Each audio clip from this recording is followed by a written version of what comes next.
Hi, everybody. I didn't do a filming tape. What do you call it? Recording Vlog. vlog Vlog entry. yesterday. But I did have physical therapy.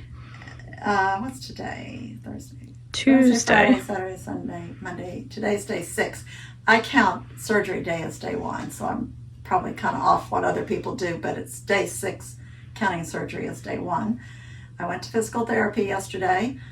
I was a little worried about how long it would take me to get ready.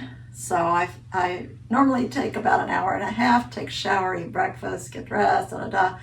It took me about 2 hours. So just so you know, allow that little extra time. And so I went to physical therapy and got a very good report.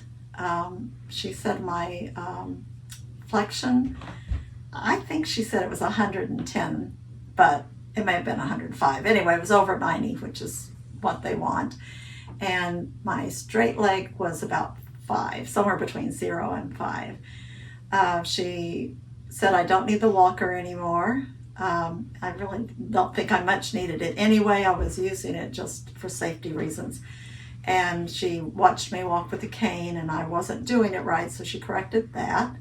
I was putting the cane on the side of the bad leg, and it was supposed to be on the side of the good leg, opposite the bad leg. And then she said I was walking really well, so she wanted to see me walk with nothing. And so I just walked, and she had me do it a couple of times because I wasn't doing heel toe on my good leg. I was kind of going on my toe. And she said, "Why are you doing that?" So who knows? So I walked the way she said, and she said the main thing is to not limp. And she said I was good. She said you can chuck the cane pretty soon, whenever you want. And I pretty much did when I got home. I would definitely use it if I were going out somewhere. And I did go get in the car and go to my daughter's house yesterday, and I used the cane at her house. And if I ever felt like I was in a public place where I was unsteady, a lot of people around where you could get bumped, I might even use a walker.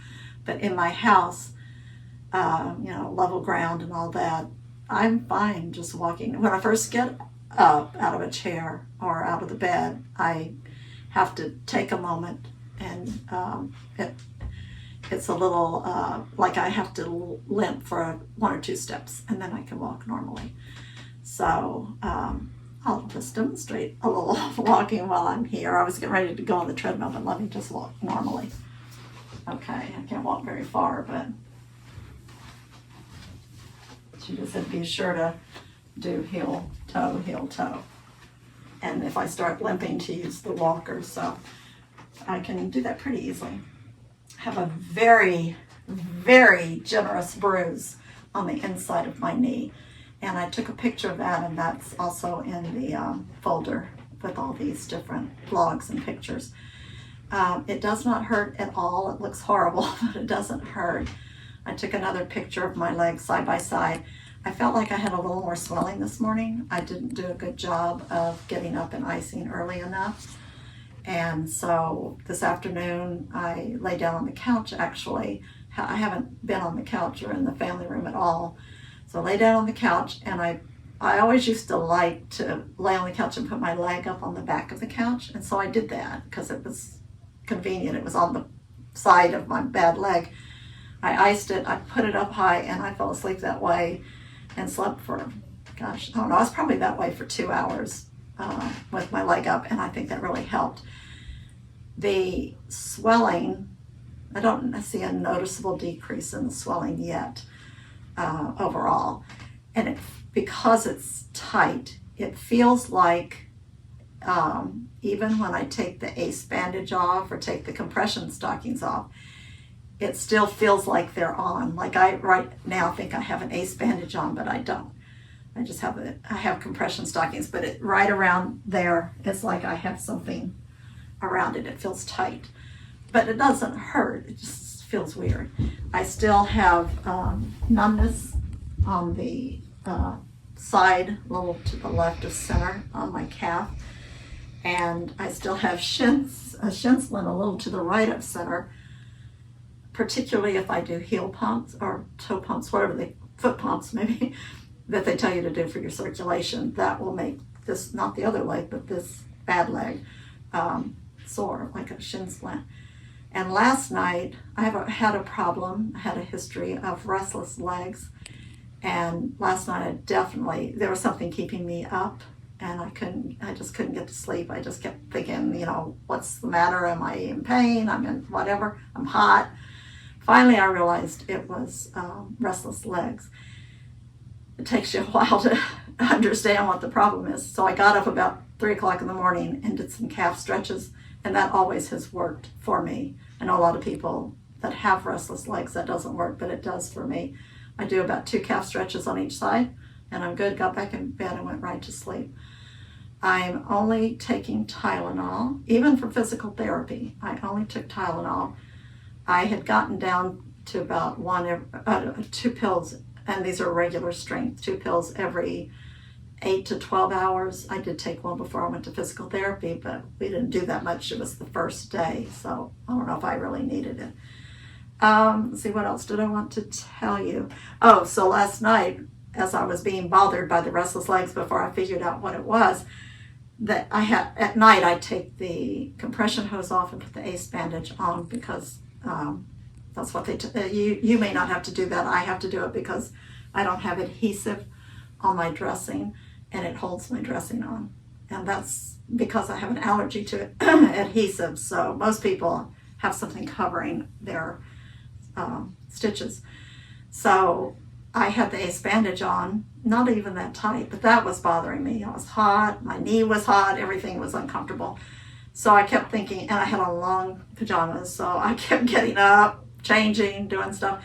Finally, I said, I got to take this ACE bandage off, but how am I going to hold the dressing on? So I ended up rooting around to find some old pantyhose that I have, they're clean, but they haven't been worn in about 20 years, and I have no intention of wearing them ever again. And I cut the legs off and got a strip, about a foot long or maybe 18 inches, 15 inches. And I just pulled that up over the dressing and it held it in place, but it was more breathable and everything. So that worked really well. Maybe that was a bad idea. I don't know. It certainly has no compression, but they say you can sleep without the compression socks. At least that's what they told me. You can sleep without the compression socks and put them on in the morning. So I did that, and that worked well. And I think that's it. I'm going to get on the treadmill for a little while. So you want to pause for a minute, and then we'll do treadmill. Okay, so I start out very slowly, and I hold on, and I got the little emergency plug here. And I was doing up to 1.7, I think, before. So I'm going to slowly go up. Right now I'm at 1.3. I didn't mention this little thingy. This is great. Amazon. And it's a call button. And it has I guess you call it a receiver that you can plug in wherever you want. I have it in the kitchen on the ground floor. But you can hear it in the basement. You can hear it upstairs. You can put they have maybe 40 different songs it plays. You can pick the one you want. And it also came with a little portable battery-operated receiver as well that my husband, if he goes outside, he can take it, or if he's in the bathroom or wherever, so that if I need something, if I were to fall or anything, I can push that and he can hear it anywhere he is. Haven't needed it, thank goodness, and sometimes I forget to put it on, but I'm glad to have it. And it's very inexpensive. I've forgotten how much it was, maybe $30 or something. So, yeah, and it comes with two buttons. So that's very handy. All right, I'm up to 1.9. My goal was to get to 2. Let's see how I could do. I've been doing 10 minutes at a time, which is about a quarter of a mile. Okay, there's 2. I think I could even go more. Let me do this for just a second. And we'll see. 2.2. All right. I won't make you watch the whole thing. We'll just say I walked 10 miles. All right, talk to you later.